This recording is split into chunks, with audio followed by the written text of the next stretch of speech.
Chapter 4. The rainforest buzzed with life as thick, verdant canopies stretched above, filtering sunlight into fractured emerald shards. The dense air shimmered with moisture, carrying the scent of damp earth and sap, mingled with the faint metallic tang of the 3DGR framework that made up every leaf, vine, and bough. Lucy Stern crouched low in a thicket of fractal ferns, her breath steady despite the throbbing tension that tightened her chest. Beside her, Neville Fallow adjusted the straps on his satchel, the fragment of the process artifact he carried emitting a faint pulse, resonating with the unseen structure of the rainforest around them. Hallam Cathian stood sentinel, his blade-like features rigid as his eyes scanned the underbrush for threats. Jasper's raiders won't stop, Lucy murmured, her voice low but sharp as a blade. She pressed her palm to the fragment embedded into her forearm, the fourth piece of the artifact. She could feel its quiet hum, its arcane circuitry almost teasing her with withheld secrets. They're too entrenched in Raider City now, Hallam said, his voice a mixture of bitterness and determination. He clenched his fist, where the standard form fragment rested in a spherical housing, its sharp edges occasionally glinting with faint blue light. Jasper's got her signaling cannon and her army. She doesn't need to chase us when she knows we'll eventually stumble into her web. Neville, ever calm and deliberate, leaned against a moss-covered trunk. The moss, like everything else in Veridigus, glinted with subtle geometric patterns, reminders of the planet's true nature. He adjusted his glasses and looked up at the others. Which is why we can't let her predict us. Going back to Biofexry Castle is the obvious move. She'll expect it. That's why we don't go there. Lucy looked at him, her steel-gray eyes narrowing. Then where do we go? We're fugitives, Neville. The entire planet is threaded with raider eyes and ears. There's one place. Hallam interjected. He gestured toward the looming silhouette of Mount Viridian on the horizon, its peak shrouded in perpetual mist. The mountain. The jungle beneath its slopes is so dense even the raiders wouldn't dare venture in too deep. That gives us a chance to regroup, maybe even figure out what to do with these fragments. Lucy glanced at the mountain, her jaw tightening. Something about it seemed to pulse faintly in the back of her mind, as though her fragment was responding to an unseen presence deep within. She shook it off. Fine. But we move carefully. Jasper might still have scouts in the jungle. The trio wove through the dense terrain of the rainforest, each step taking them further from the chaos of Raider City.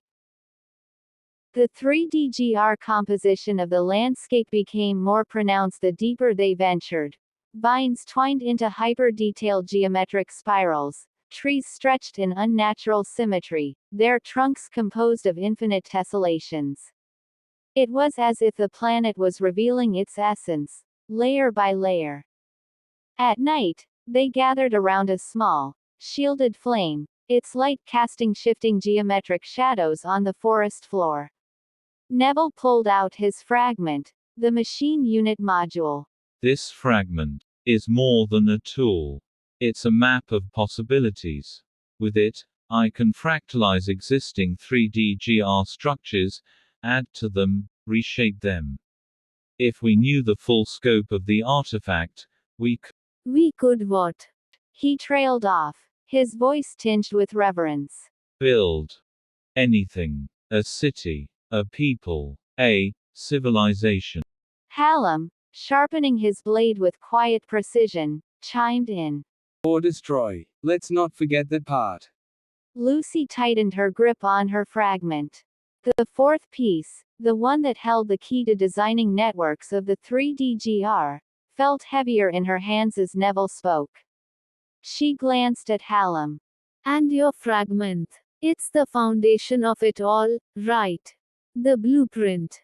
Hallam nodded. The dimensions, the edges, the vertices. Without this, there's no structure.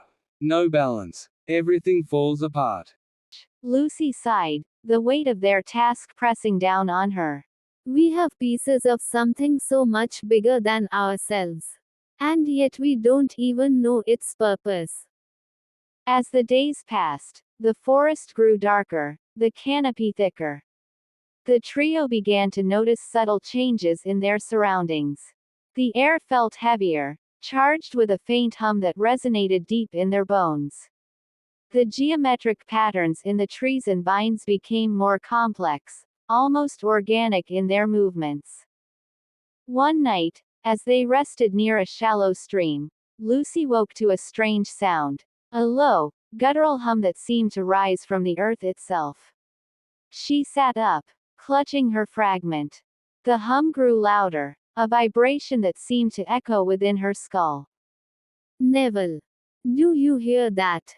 Neville bolted upright, his fragment glowing faintly. It's coming from below. He whispered. Hallam was already awake, his fragment shimmering with an eerie blue light. It's like the planet itself is speaking. The hum grew into a faint melody, dissonant and haunting. Lucy's fragment vibrated against her skin, the patterns on its surface shifting as if responding to the unseen force. She stood, her heart pounding. There's something beneath us. Something alive. Alive. Or something else. Hallam stepped forward, his eyes fixed on the ground. Whatever it is, it's pulling us toward the mountain. Lucy clenched her fists, staring at Mount Viridian in the distance. The singing faded, but the feeling remained, a nagging sense of destiny pulling them toward the unknown. We keep moving. Whatever's waiting for us beneath that mountain, it's the key. I can feel it. Unbeknownst to the rebels, the Blackwater caverns beneath Mount Viridian held secrets older than the surface dwellers of Veridigus. The Murlocs, subterranean humanoids shaped by the planet's core, stirred in their ancient halls, sensing the disturbance above. They were the Blackwater denizens of the 3DGR network, the stewards of a power the rebels had barely begun to comprehend. As Lucy, Neville, and Hallam continued their journey, the fragments they carried began to align, their energies resonating with the caverns below. The rainforest, vibrant and alive, was merely the surface of a deeper, darker truth. The trio's journey was only beginning. The echoes of the Blackwater caverns called to them, promising answers, and dangers they could scarcely imagine.